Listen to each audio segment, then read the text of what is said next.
Ameche and Sandborn Coffee bring you the Charlie McCarthy Show.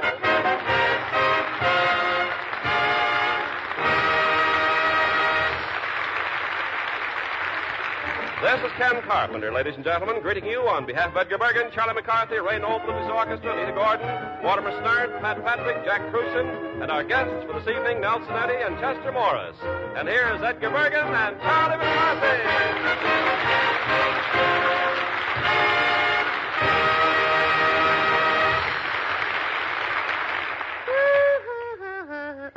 Hello, Bergen. Yeah. Hello, Bergen. Charlie? Yes, sir.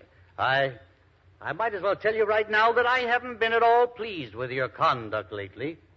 You haven't, sir? No. Why? Well, you've been telling entirely too many lies. I don't actually lie, Mr. Bergen. I just transpose the truth into another key. Yeah. Amounts to the same thing. Yes, sir. Look at George Washington. Where? No.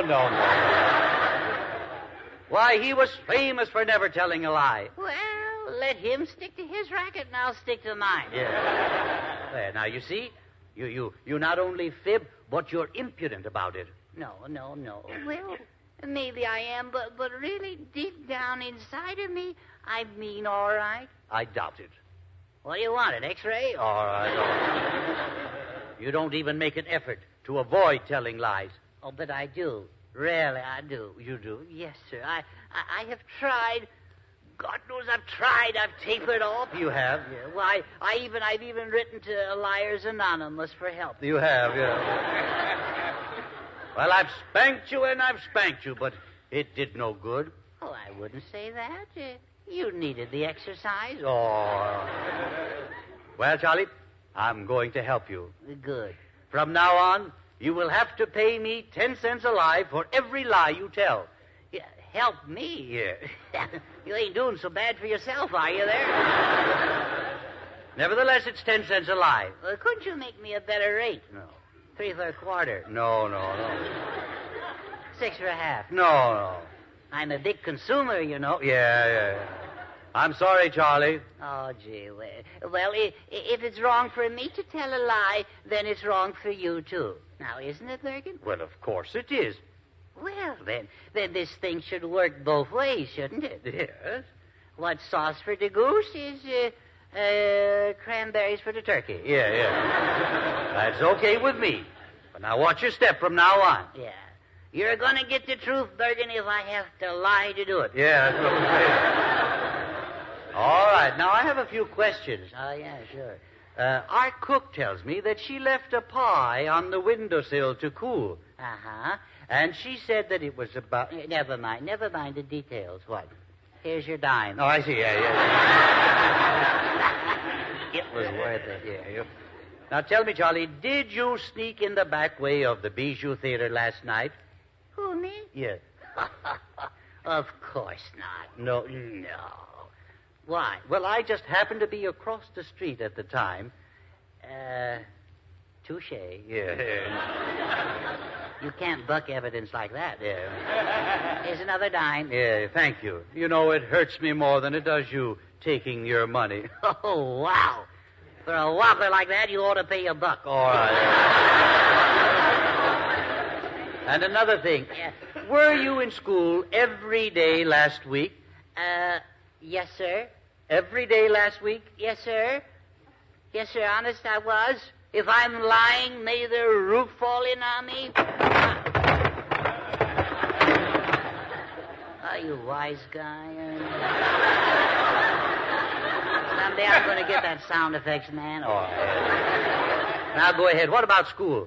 Well, I will admit I was a little late Wednesday. You were a little late Wednesday. Uh-huh. How late? About 2 days. 2 days. Just as I thought. Now, do you know what happened to my tennis racket? Bergen, has anyone ever told you how handsome you look these last few days? No, really? Yeah. I just love the way you comb your head. All right, answer my questions. Oh, questions. What about me? Well, what about you?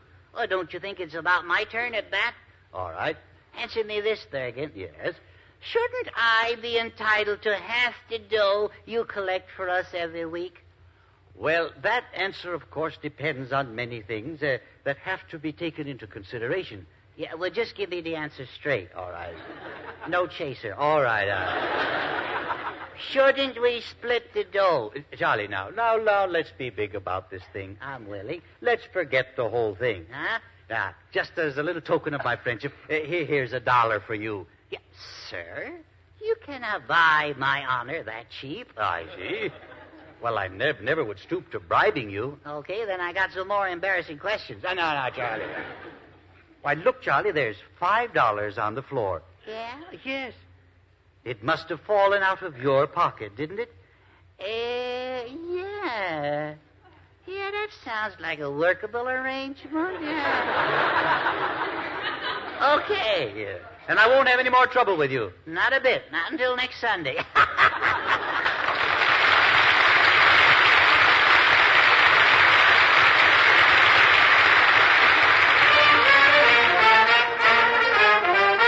Here's Ray Noble's orchestra, and Anita Gordon with the vocals will bring you their special arrangement of My Pretty Girl.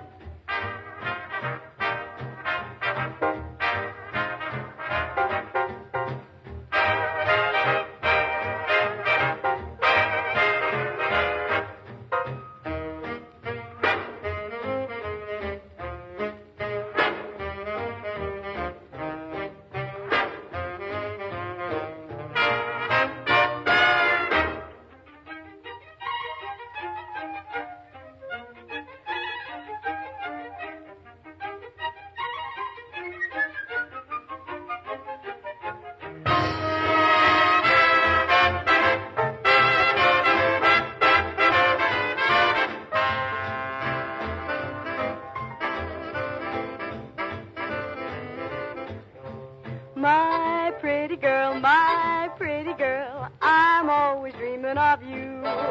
My pretty girl, my darling, how I love you.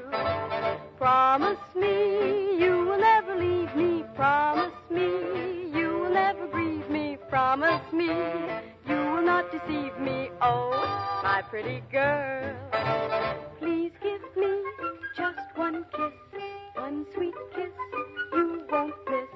For your kiss brings such bliss to my lonely heart.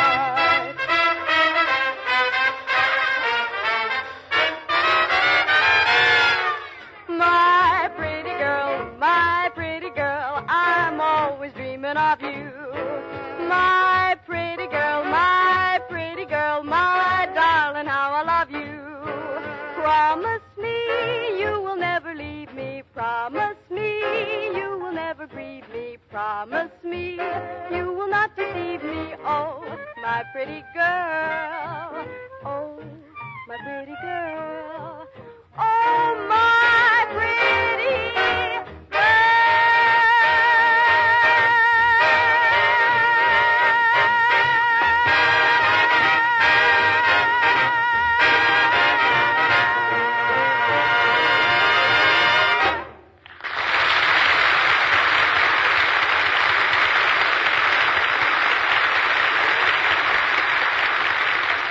When I say coffee, you think Chase and Sanborn. When you taste Chase and Sanborn, that's shade-grown flavor. Yes, it's a bonus of flavor put into the coffee beans by slow-growing in tropical shade. And you taste it in the first sip of Chase and Sanborn, in every swallow you take. It's there in lavish, overwhelming abundance, extra rich, supremely delicious. All you want is more of the same. Shade-grown means slow-grown, and that makes a tremendous difference in the flavor of coffee. Growing time is flavor-making time. A little more and a little more flavor is stored up in the coffee each day. The constant glare of the tropical sun would make coffee grow too fast. So these finer coffees are planted under taller, arching shade trees. The sunlight is filtered. The coffee gets just enough, and you get the extra flavor. Get shade-grown flavor every time and enjoy it to the full. Ask your grocer for Chase and Sanborn, the coffee with shade-grown flavor.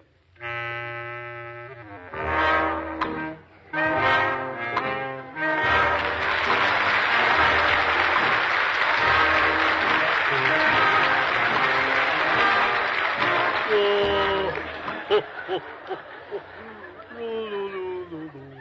Oh, shoeshine boy. Oh, shoeshine boy.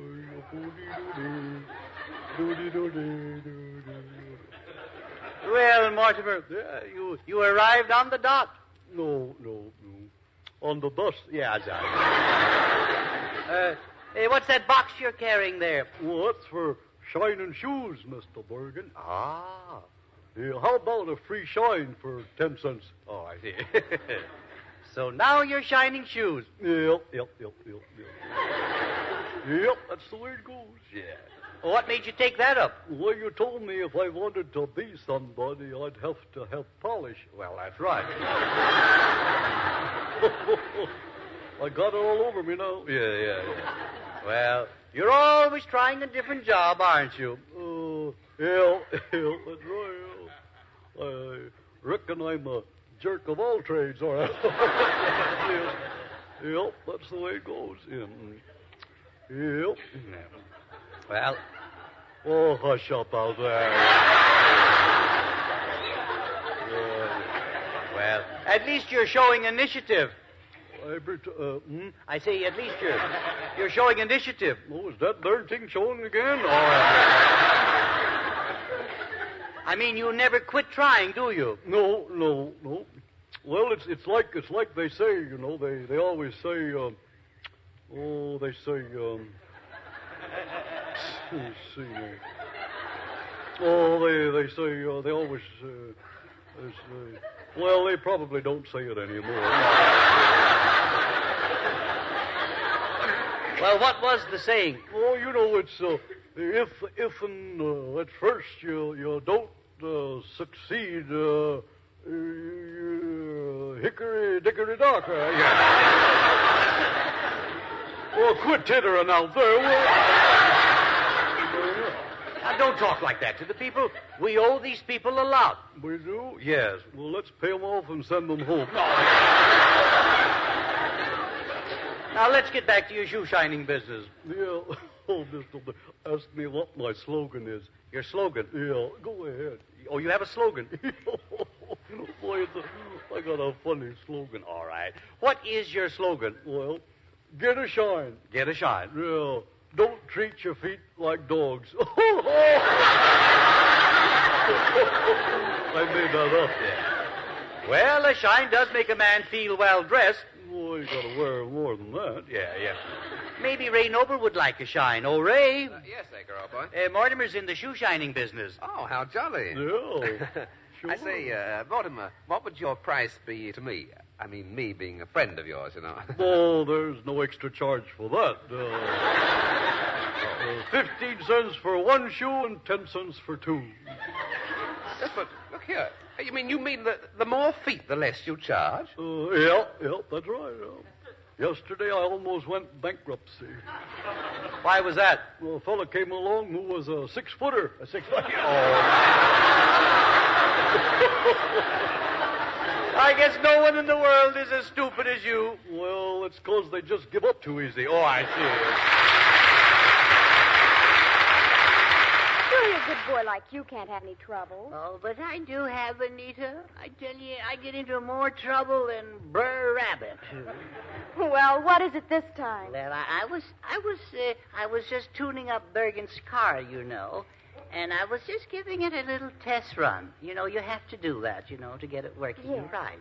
When along comes Nelson Eddy, see, and he asked me to drive him home. Well, now, you know, I am nothing if not courteous. So I drove him home, but we smashed into a fire hydrant. Oh, no, Charlie, how could you? It was easy. Oh, well, what do you think Mr. Bergen will do? Well, for one thing, he's going to walk. Now, Anita, you run along, because here comes Nelson Eddy, and I got to talk to him. Okie dokie. Yeah. Hello, Charlie. Oh, you're just the man I want to see. Nelson Eddy.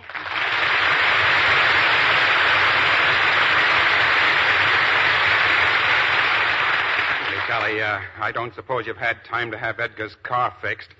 It ain't the time that's been holding me back.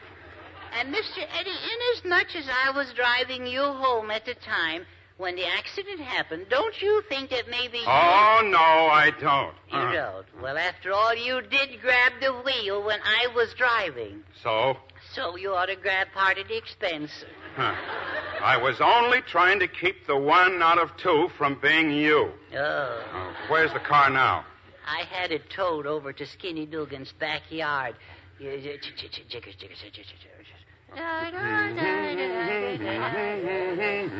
Oh, Nelson, Charlie, I have just discovered that my car is missing. Oh, maybe you just mislaid it. No, I tell you, somebody stole it. Oh, don't worry, Edgar. Leave it alone and it'll come home. Wagging its taillight behind it. Well, I can see I'm not going to get any help from you two. No, sir. So I'm going to phone and I'm going to report it to the police. Yeah. Uh-oh. Mr. Eddy, we got to work fast. You got to think of something, Eddy. Yeah, well, I can think better when I'm singing. Yeah, well, don't sing too loud or you can't hear yourself think.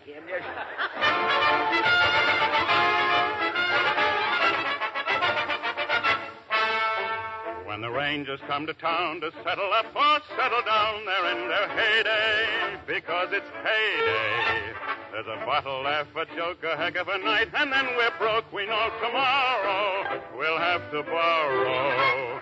We find there's consolation when we haven't got a dime.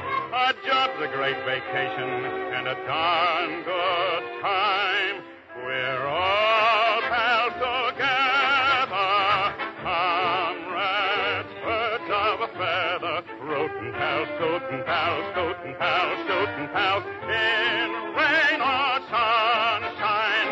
Pals say they're brother, hold for each other. When you roll your own, you're not alone, for when you belong to the Lone Star Rangers, man to man.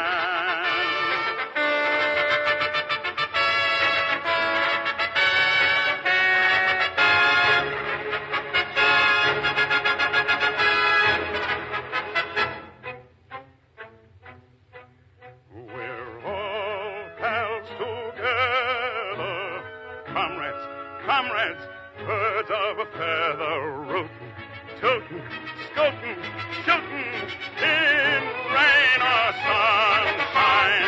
Pals say they're brother, hold for each other.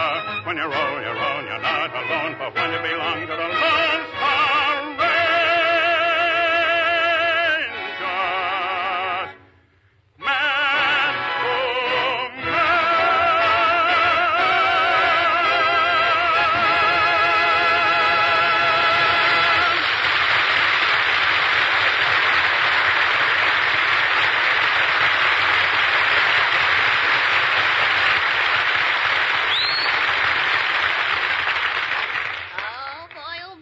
Mr. Eddy, did you think us out of our trouble, or do you have to do an encore? Yeah, I got a great idea. Good. Look, does Edgar have any insurance?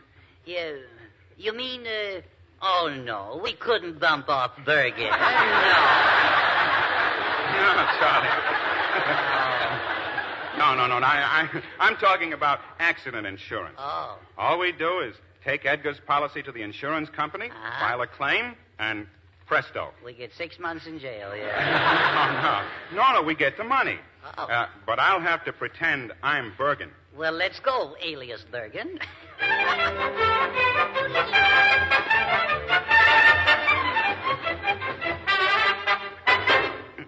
Well, now this must be the place, because here's a sign on the door. It says, "The accidents will happen insurance company." Yeah. Now I wonder where we can find the claim adjuster. Well, that's an important-looking man. Why don't you ask him, Mr. Eddy? Oh, pardon me. Are you the claim adjuster? Nope. I'm Why, he has lower lip wobble, hasn't he? Sir, can you direct us to the claim department? Well, sorry, but I just started working here. I'm from Washington. But I think it's the man over there by the window working his head off. Well, let's go before you work your head off here. Pardon me, sir. Are you the adjuster? Well, some people call me that, and some people call me Chester Morris.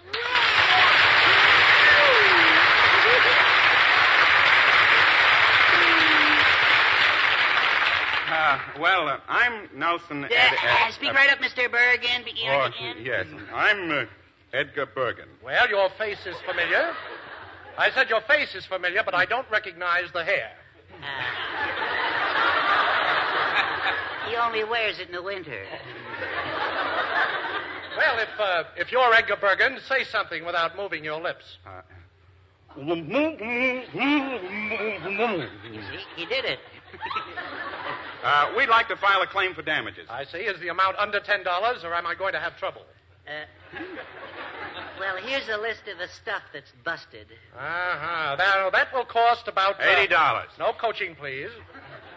We'll allow you $5. What are you trying to do? Isn't it obvious? Yeah. Now, let's forget the money for the nonce. Let's forget the nonce and give us the money.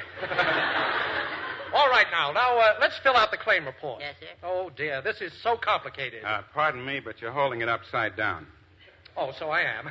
Well, here we are. Now, cause of the crash? A fire hydrant was jaywalking.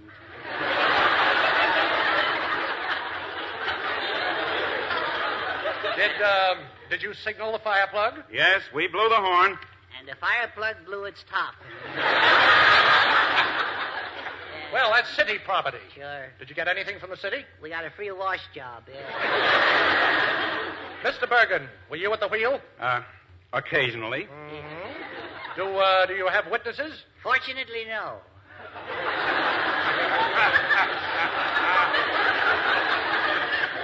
Were you on a straight road, curved, or at an intersection? We were on the sidewalk.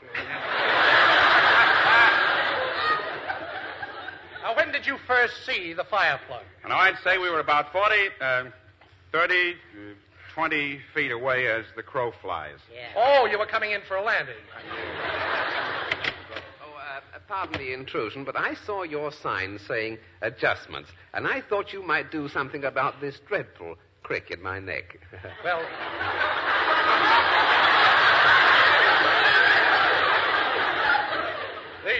The chiropractor is down on the next floor. Oh, very well. I'll wait for him. But he's been down there for 13 years. Mm-hmm. Well, I'll just sit here. He should be through pretty soon now.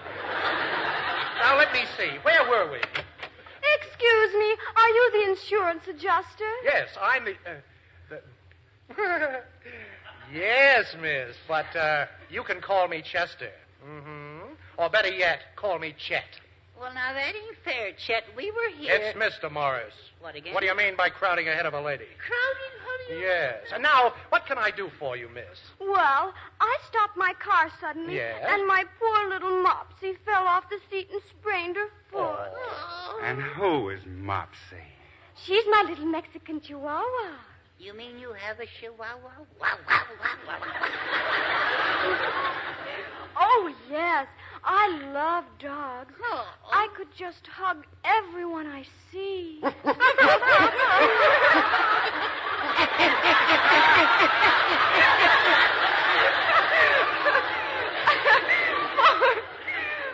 Mopsy. She's so upset she won't eat her caviar. Well, try her with a crepe Suzette. Let me ask you something. What gear were you in at the time of the accident? I was wearing my green sweater and my orchid clan diggers. Oh, I see. You were in high gear. Well, I personally think you should have at least $100. Yes, and if you need any more, just call on me. Oh, thank you so much. Not at all. Goodbye. Say, I didn't know you paid off so promptly. No. I Bam? didn't... Bam? Yeah. My name, my name is Ursula Twing. Yeah? And that's right, And I'm here tonight. Where did you come from? Well, Smarty, if you must know, the stork brought me. Really? Well, what's your complaint? Well, I own a trailer, friends, and, well, I don't really own it either exactly, because I have 7 more payments before I get, if you will pardon the expression, the pink slip.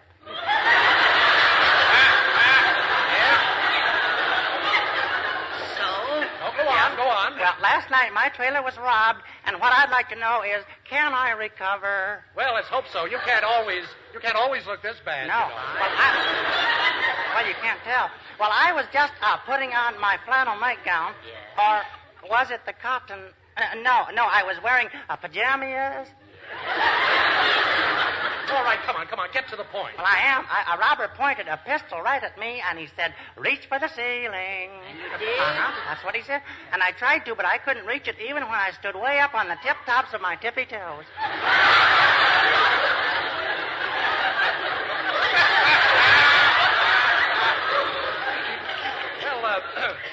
Why didn't you call for help? Well, you know how it is these days. Nobody wants to work. Oh, sure. You've certainly had more than your share of trouble. Oh, yes, I know. I really have. And as I fled from the intruders, I struck my crazy bone, too. Well, you must hurt all over. Oh, yes. Oh, for heaven's sake, my gosh, yes. I'm just so nervous and twitchy, I must run right out and get a cup of ginger tea. Goodbye.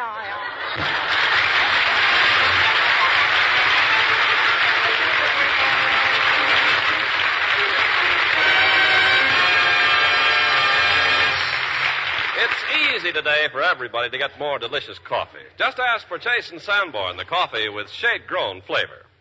Yes, that's the system all over the country, so easy that nobody needs to miss out. In the past year, more people enjoyed Chase & Sandborn than ever before, and shade-grown flavor explains that preference. Everybody wants it. There's more flavor there to enjoy. Naturally, more people enjoy it. You notice the abundance of richer coffee goodness the moment Chase & Sandborn passes your lips. It's so impressive, you want to know where so much flavor comes from. Well, it's from finer coffees, slow-grown in cool, dewy, tropical shade. That's the secret of the flavor bonus, the reason for its fame. The coffee is planted under taller, leafy shade trees, and there it grows slowly, matures completely. Each day it stores up more shade-grown flavor, the making of Chase & Sandborn. Remember, by the cup you call it coffee, by the pound it's Chase & Sandborn. Ask for Chase & Sandborn, the coffee with shade-grown flavor. Be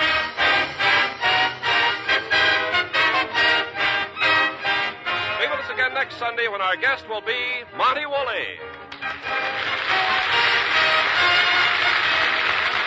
This week, when you're buying coffee, think of us and ask for Chase & Sandborn, the coffee with shade-grown flavor. Nelson Eddy will soon be seen in the Republic picture End of the Rainbow. Chester Morris appeared through the courtesy of Columbia Pictures and can now be seen in the Columbia Picture Blind Spot. This is Ken Carpenter speaking to you from the Pasadena Playhouse, Pasadena, California.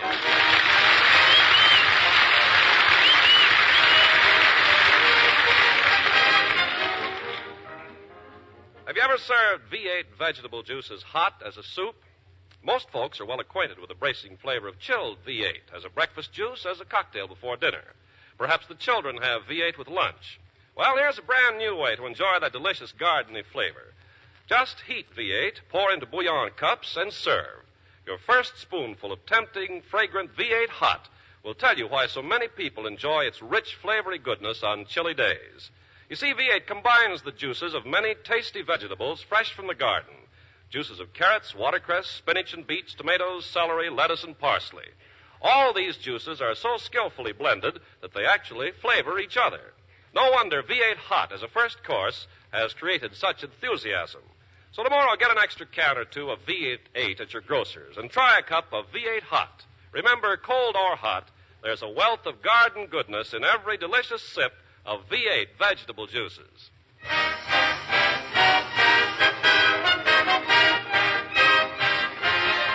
This is NBC, the National Broadcasting Company.